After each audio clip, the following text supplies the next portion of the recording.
Thank you for saving her. My name is Commander Marcus Stone. I worked alone on Deep Station Zeta, a remote outpost studying planetary phenomena. Solitude was the job. Isolation was the price. Until I found her. The crash site was buried in the moon's volcanic ash. Her escape pod had come down hard, the impact brutal. I almost missed it entirely. Just a glint of metal in the gray wasteland. Inside she was barely alive. The child was no more than 13 by human standards. Her pale blue skin was torn and bleeding. Her breathing shallow. One of her legs was badly fractured, bone showing through luminescent flesh. Protocol said to report the crash to authorities. Let them handle it. But looking at her face, so young, so terrified, I couldn't do it. I brought her to my station.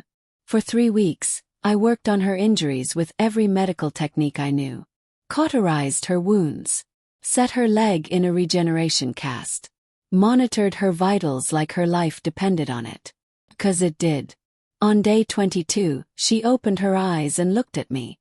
"Where am I?" she asked, her voice musical and confused. "Safe," I said. "My station. You crashed. I found you." She tried to sit up, panic flooding her features. "My mother," she gasped. "Where is my mother?" "Shoo," I said gently. "Rest. You're safe now." Her name was Lyra. She told me her story gradually as she recovered. She'd been traveling with her mother, the Empress of the Vel'Karah Dynasty, the most powerful ruler in known space.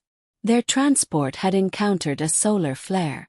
Lyra's escape pod had been damaged, separated from the main ship.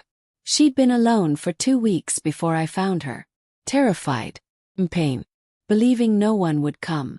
"My mother will search for me," she said with the confidence only a child of power could possess. "She'll never stop searching." I believed her. What I didn't expect was the arrival.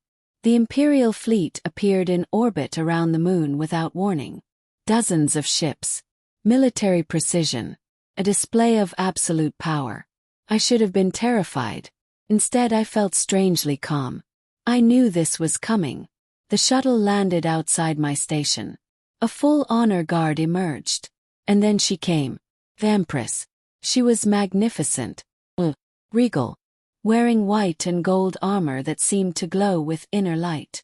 Her face was Lyra's face, aged and refined by decades of ruling an empire.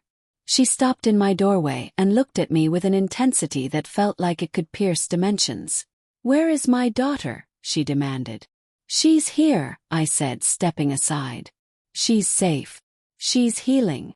The reunion happened in my medical bay. Lyra cried out and reached for her mother. The Empress rushed to her, holding her like she'd never let go again. I stood back, giving them space. But the Empress looked at me over Lyra's shoulder, and her expression changed. Understanding. Gratitude. Something deeper. Later, after Lyra had fallen asleep, the Empress sat with me in my common quarters.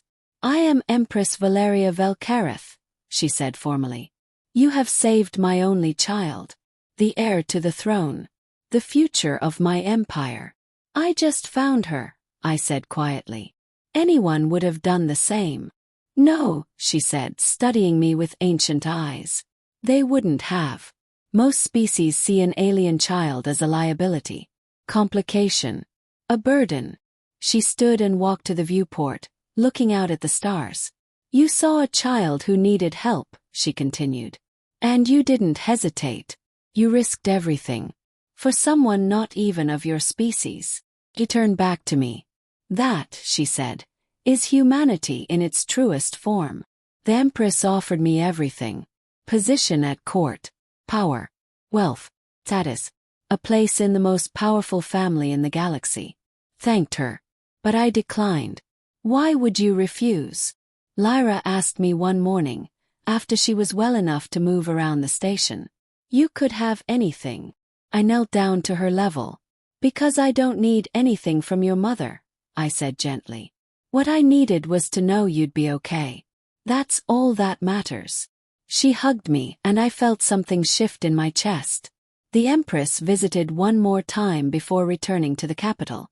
She brought me a gift, a crystal pendant inscribed with symbols I couldn't read. It represents gratitude, she explained. And something else, acknowledgement of a debt that can never be fully repaid. There's no debt, I said. There is, she replied. And I won't forget it. Before she left, she did something unexpected. She asked my permission to send Lyra back to visit me. Once a year. Every year. Of course, I said, shocked. 5 years later, Lyra was 18. She still came to visit every year. She'd learned to balance her role as heir to the throne with the simple joy of being a daughter who remembered the man who saved her life. Her mother came too on the first visit. They brought gifts. They laughed. They sat on my observation deck and watched the stars. The Empress took my hand one evening. Thank you, she said simply. Not just for saving my daughter, but for showing me something I'd almost forgotten. What's that? I asked. That true power isn't measured in fleets or crowns, she said. It's measured in the choices we make, the people we choose to help, the love we give without expectation of reward. She smiled. You reminded me why I rule at all, to create a galaxy where people like you exist, where kindness is valued as much as strength.